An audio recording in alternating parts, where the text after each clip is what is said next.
All right. Well, welcome to a special edition of the R&R Show. Sit back and relax and enjoy the best little sports show ever. I'm your host, Michael Roope. This is my co-host, William Rumsey. Hello, William. Howdy. All right. Well, we are going to kick off a special R&R high school football tour in Dearborn County, and we are starting at South Dearborn, and we have our special guest, head coach Rand Ballart, in his sixth year. Yep. Yep. Hello, Rand. How are you, buddy? How are you doing, guys? I really Rand. appreciate you welcoming me to the show. Yep, absolutely. Definitely. Well, listen, as I had mentioned, this is your the sixth year.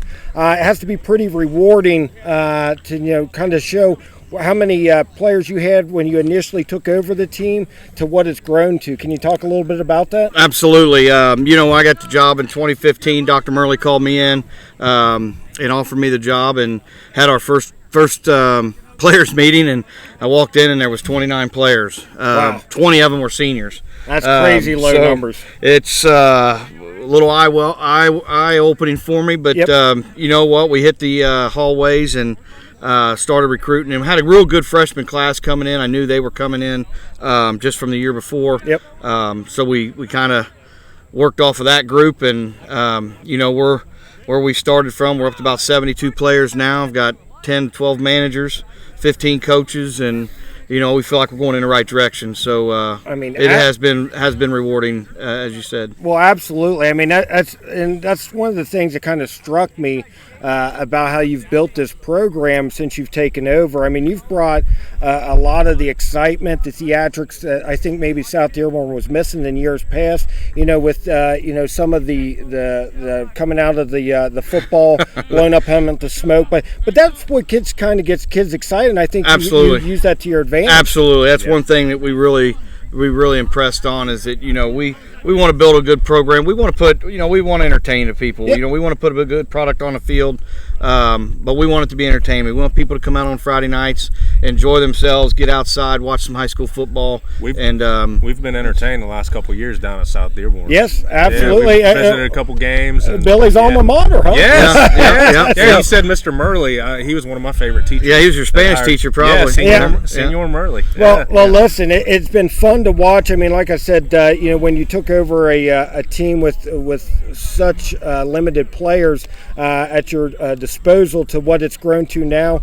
I know, like you had mentioned, that class that you took over as a freshman. It was fun to see as you built this program, that all coming to fruition that fourth year with that first class that you were the head of. That was a lot of fun that year. That was we built off of that, and like I said, that honestly, that first year I had a great group of seniors. Mm-hmm.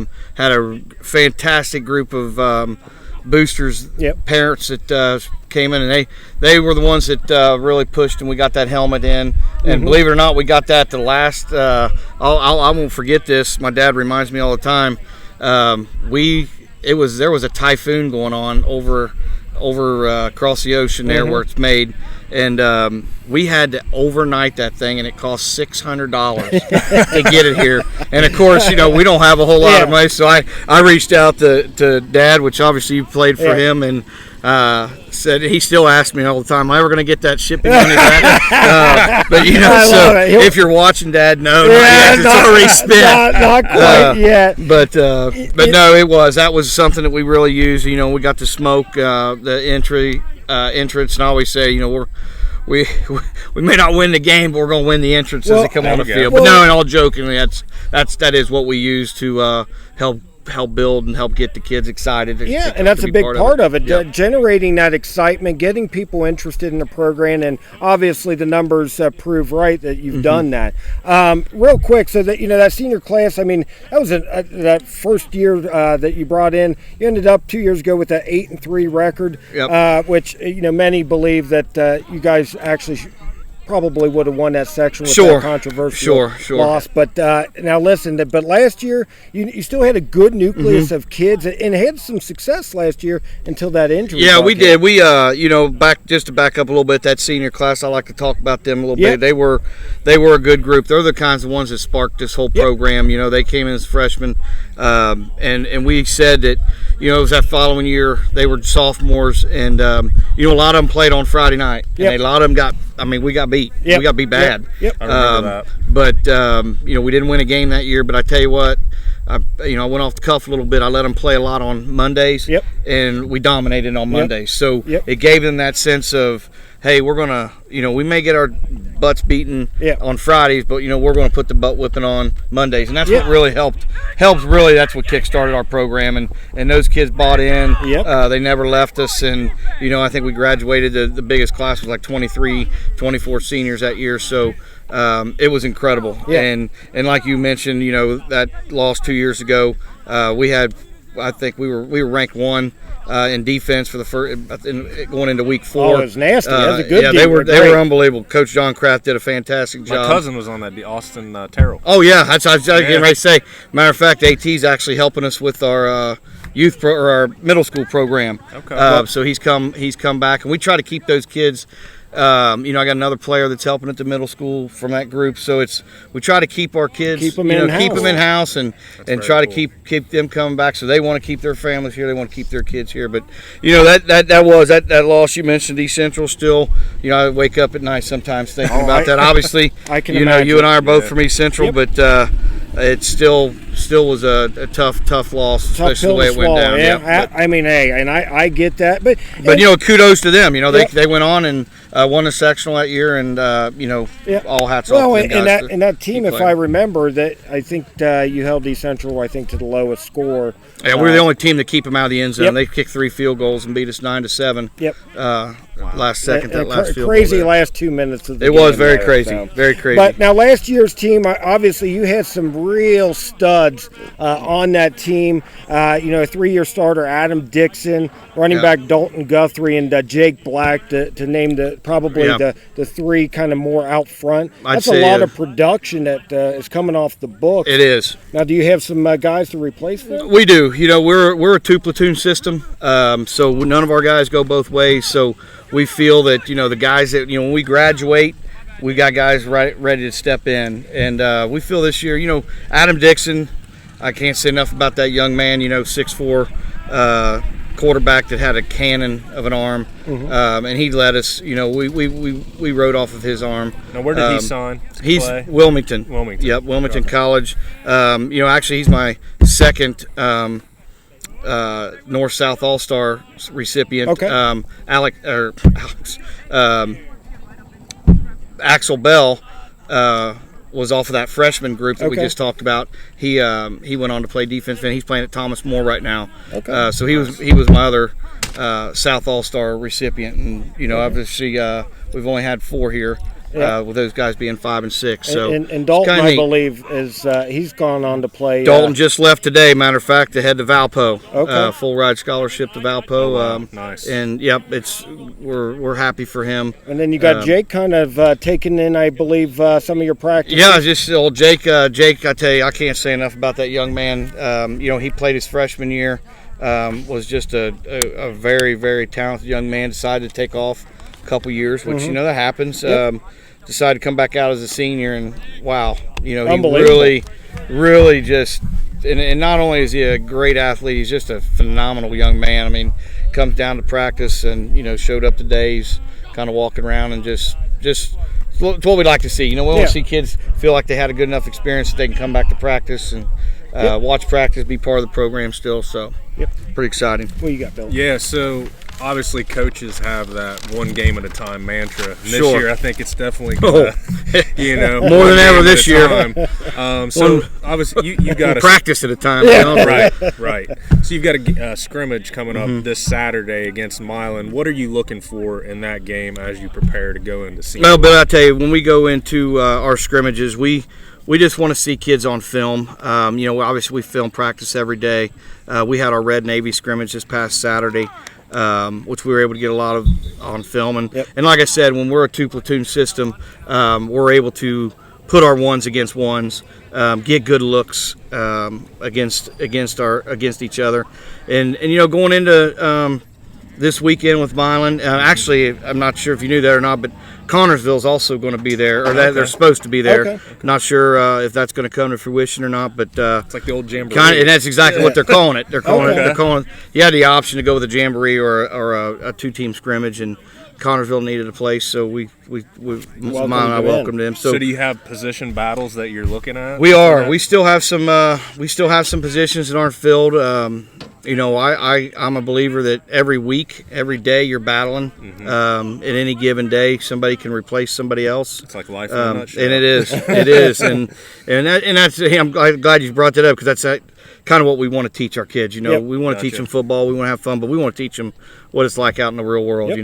Nobody's going to hold your hand and powder your butt for you. So we at any given day, they can be replaced, and they know it. I mean, there's you guys stick around for a little bit, you'll see how that can happen. So once you get past Milan, you go into Seymour. Right. Are you guys already prepping for Seymour? Starting to look at Well, that? Seymour's got a new coach this year. What kind of challenges do they pose?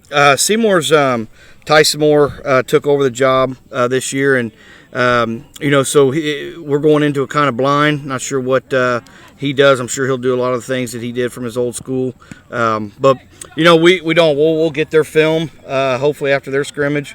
Kind of check it out, see what they got, and then we'll, as a staff, we'll put a game plan together based on that. But what you did, like you said, going into week one's tough, especially. We'll pull off some of our old film from them from last year. I'm sure but they're going to be a little bit different, and you just go in and hoping that you got your guys in the right spot and right position. I got a fantastic staff that our defensive coordinator John Krath is a genius. By second quarter, he's usually pretty much has what they're doing down, and he can make the adjustments at halftime that we need to make, and he does a fantastic job. Can he work for the Bengals too? Yeah.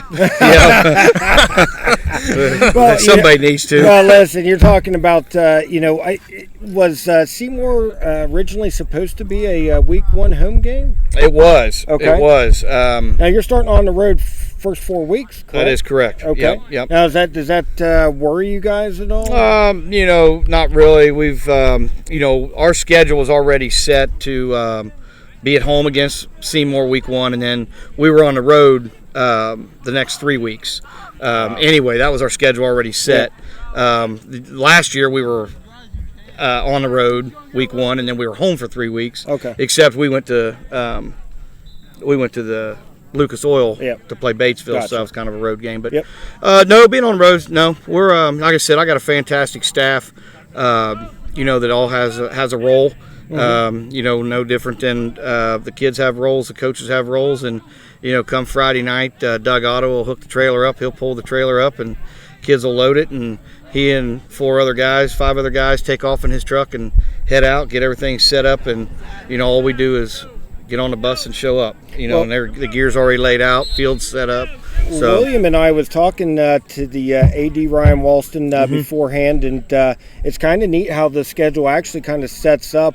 Even though you're on the road for the first 4 games, you then come back for your big homecoming. It is, yeah. With the unveiling of the new field. Absolutely, and I know I saw you guys down there taking a peek at the installation as it's going in right now, and I tell you, we can't be more excited to have have that process going, and I can't say enough about Jerry Backman and his family and the generosity. That's a little bit more than a $600 check your dad wrote. It is, and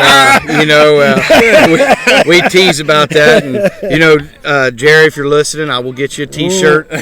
He's always teasing me about what do I got to do, write another $500,000 to get a T-shirt. So what does that field turf mean to the program? It means more than you have no idea, Billy. I mean, we've been playing on a field that honestly, when the officials have shown up the last couple years, and it has nothing to do with our maintenance guys, it's just the fact of where we are. We are on a clay-based, rock-based foundation here. Yeah. When you pull in, you see all the rock layers and that's why whatnot. That's why I wasn't a football star back in the day. I'm going to blame it on the field. Yeah, blame it on the field. But it does. It means everything to these kids. It means, and not only did our football program, but the soccer, the band. I can't. It's so funny. I do I'm in both buildings, so when I leave the middle school in the mornings, I go through the parking lot and the band's out there, and I'll stop and talk to Mr. Plata, Dave Plata, our band director. He does a fantastic job, and they can't. The only thing they talk about is can't wait to see that field. You know, they want to perform on it, and they're excited, and That's awesome. you know, so it does. It means a lot to our corporation, a lot to our community. To be able to be fortunate enough, and like I said, I can't thank Jerry enough. Wow, what a awesome. just what a generous, you know, just to say, hey, let's do this. Yep. You know, and It's pretty awesome. I'm going to give you $500,000, and I don't want anything in return. Yep. You know, but we're going to do some things for him that I think will be really nice. You gonna have any kind of dedication ceremony? I believe so. Okay. Yeah, we've been working on it. Obviously, At the R&R show now. there you go. Okay. A cutting of the ribbon, so to speak. All right. I can tell you, and I've talked to multiple media outlets and a couple other guys that do things like you guys are doing. Yep. I said, if you don't doing anything on September 18th, you want to be down here because it's going to be electrifying. Yep. I mean, it's We'll going to be be. here. We're going it sets to up go perfect. over things. We're going to do things that. It's just going to be neat. Yep. It's going to be neat. It's going to be a great experience, great opportunity. You know, obviously we got a heck of an opponent coming in with Greensburg. You know, they're going to come in jacked up and ready to go. Yep. We're going to come in ready to go, be back home. On homecoming, Yep, no and less. on homecoming, it's going to be an atmosphere that you don't want to miss. I can tell you that. I'm looking forward to One it. last question I have. So I know a lot of teams, they use a mantra every year. Do you guys have one this year? Well, we have one. Yeah, our mantra this year is grit. You know, it's South Dearborn in a nutshell. Yep, Grit. it's grit. You know, and it's just what we do. You know, it's on our shirts. It's on the kids' shirts. And it's just being gritty. You know, Yep. getting down, being gritty. But our overall motto or whatever you want to be is KFI. Yep. You know, we live KFI. We want to, you know, we call it Knights football industry. Yep. You know, and obviously the players may tell you that it means something else, but that's okay. But you know, you've got to live it, and if Yeah. you have that KFI, you have that in you. Yep. In life, you know, Yep. you want to have that instinct. You want to have that.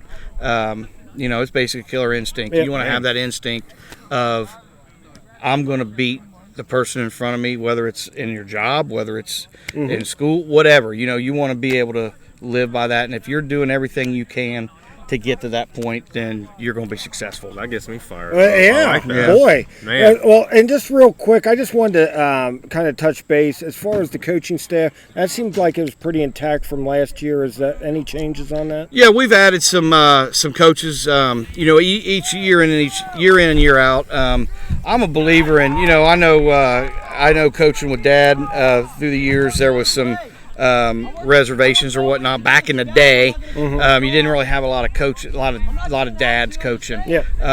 I've kind of gone the other way with that, and I feel like, you know, if I can get guys that, because they're vested. They have a vested interest that this program is going to be successful. Yep. Because if the program's successful, their kids are successful. Yep. And at Agreed. the end of the day, you know, you're a parent, I'm a parent.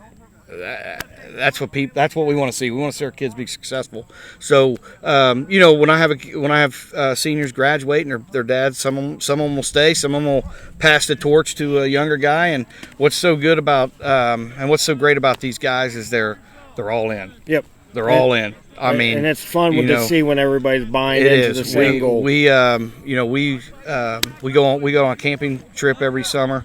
We went down to Brookville this past about a couple weeks ago. Get a pontoon boat and it's just the coaches. You know, we go down there Friday, Saturday, and Sunday, and kind of just, you know, there's no holds bar. You know, we Yep. have a lot of fun, and we get together on the weekends on Sundays, and you know, it's just Getting that camaraderie. it going. is. It's a camaraderie amongst the coaches, which in turn the kids see that, and you know, but I brought on a couple new coaches this year. Andy Bartley's going to be helping with our running backs. Okay. JT's has moved up from freshman. He's another one that helps with the running backs. Okay. Rodney Barker's going to stay in with the receivers. And Jason Babcock is another new one that came on. Okay. He was middle school coach, and now he's freshman coaching the quarterback. So.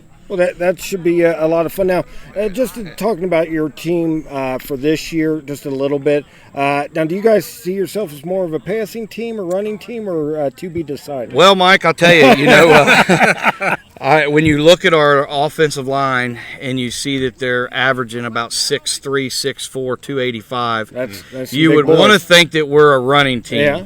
And, I'm not going to give everything away, obviously, because, I'm sure this show's got millions of viewers. And Lord only knows where it, might end up. But anyway, but no, we, it's interesting you say it, because we've done some things, and we're making some changes really every day. Every day we're making changes. So, I'd say right now we're probably about a 60-40. Okay. Throw to run. Okay, so you got a nice little balance. Yeah. Yeah, okay. Yep. Well, and just kind of, going off of that a little bit, do you have any newcomers coming up, to help soften the load off of some of those guys that you've lost? Absolutely, we do. So you talked about Adam Dixon. We talked a little bit about him, losing him. We've got a sophomore in Logan Tees, about 6'4", 190, 200 pounds. He throws the ball real well. Okay. But he's a sophomore. Yep. And you know how sophomores are. They're everything's Little great out later. here. Yep. But once the Friday night lights come on and there's an 18-year-old staring across from him, what are we going to see? Yep. So, but we're giving him lots of reps. Reese Willoughby's another, he was a phenomenal receiver for us last year. The kid's just a freak, man. Yep. He's a baseball pitcher that's probably going to, there's no doubt, will go play Division I baseball somewhere. He can play Division I football, and he can probably play a small Division I basketball. The kid's just a phenomenal athlete. And it's one of them deals, you start thinking, okay, would we want to pigeonhole him at quarterback and you want to try to get as many playmakers on the field. So we'll see there. They're still kind of battling that aspect there, and we got a couple backs that's going to take over for Dalton. Dalton's another huge hole to fill, but like I was telling you, we go 2 platoon. Those guys got a lot of reps last year as JV kids, and we got that whole thing, next man up, and that's what we'll look to do. So now as far as defensive wise, who's the Mike Roope on the defense? Well, I'd say we do have a couple of those guys out there, but no, we've got our linebacker core, our front four. Our front defensive line, and of course this will probably be bulletin board material, but I don't care. Yeah. I'll put them up against anybody. They are going to be good. But if we stay healthy and they continue to do what they're supposed to do, they're going to be a really, really good group of young men. That's good to start up front. Yeah, they got a lot of tenacity in them. They've got a lot of grit, and they're good. And our linebacker core is pretty solid. And then our secondary, obviously that's a question mark for us, but they're getting better and better every day, and that's what's neat to see. So who do you feel is ahead of who right now, the offense or defense? I'm always very critical of the offense, so I'm going to always say the defense is ahead of the game. I figure if we can keep them at 0, all we got to do is score 3 points. So there we go. No, but that's the thing. If we I'd say our defense, just they're a little more experienced. Okay. Everybody's back on the defensive side, except for a couple guys. But and those guys will fill right in. So. All right, Bill. No. Well, one last question. Obviously, we just want to talk about the elephant in the room with the COVID-19. Oh, yeah. Talk a little bit about what maybe you guys are doing to help make sure and ensure that the season happens this year. Well, I was good to see that when you guys were talking to Mr. Walson, he gave you guys tests, and so we don't have to wear masks as right now, because we know everybody here is good. Yep. But it's been a challenge. I'm not going to lie. We left in March, for spring break, and then not coming back. Not being able to see our kids and work with them. The IHSA came down, the IFCA Coach Association said, we can't talk to them, can't be around them, you can't do any kind of. So we did our Zoom meetings just like everybody else. But you guys know as well as I do, watching your coach through a monitor is not the same as getting out on the field, getting in the gym. We had to rely on our seniors to be leaders. Probably helps some leadership qualities. It 100% did, and you know what? It's funny. I started a leadership. I brought my seniors in on Wednesday mornings. We did donuts in the mornings, and we did a leadership program started in January. And I can tell you that definitely rolled itself over once the COVID hit and we were gone. You know, Silver linings. They did. It really, you know, there was days where I'd go by the Pee Wee field and, you know, we got them on messages, but, you know, we didn't message them. I didn't message them. We just didn't. I tried, you know, follow the rules and do what we're supposed to do because, you know, you don't know who's out there watching. And, you know, we'd go by and I'd be like, what's going on, my kid? You know, my son's a sophomore, and he'd get messages, said, Dad, we're meeting at the fields today, and what are you talking about? That's you know? a little Tom Brady-esque there. Yeah, and then I kind of come to find out what was going on. I was like, hey, great, man. If that's what you guys are doing, great. You know, I can't help you. I can't do anything for it. But, you know, those guys got together, so that helped. But, again, it still wasn't the coaches. You know, still not the pushing. Now, is there anything that you guys have to do, like after practices and stuff? Or so that's what I was going to lead into that. So we got through the summer. We got our kids back in July, and then we took it slow. You know, you could have had equipment on starting July 20th, but we chose not to. We waited a couple more weeks. We actually didn't put gear on until just about a week and a half ago, about 2 weeks ago. Okay. So we wanted our kids to be ready. We wanted kids to be in shape. You know, and so. With that being said, because, you know, like Billy just alluded to earlier, we're day by day. You know, I'm waiting for every time I open my phone up and I get a Twitter message or something. I'm like, oh man, is this going to be the message? You know, but you know, we sanitize the kids' gear every night. Mark Johnson from Lawrenceburg Power Plant, I can't thank him enough, and the folks at MGP donated 100 gallons of liquid sanitizer. Mark Johnson donated a fogger, so every night the kids know they take their gear off, they flip it up on the lockers, and we go through after they leave and we sanitize everything. And you know, we're trying to do everything we can. We bought each one of our kids mask. I think I have one. I always carry one with me.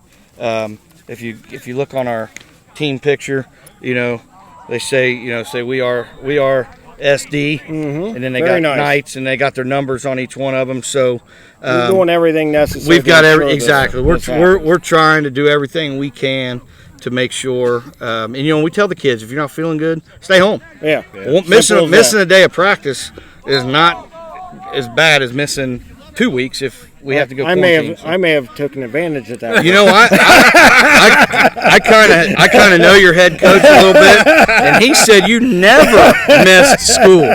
So that's good stuff. Well, hey, listen. Well, again, we appreciate it, but I would be remiss if I did not say happy birthday to the big man here. Happy birthday, I appreciate buddy. that, Mike. I appreciate doing anything it. to celebrate?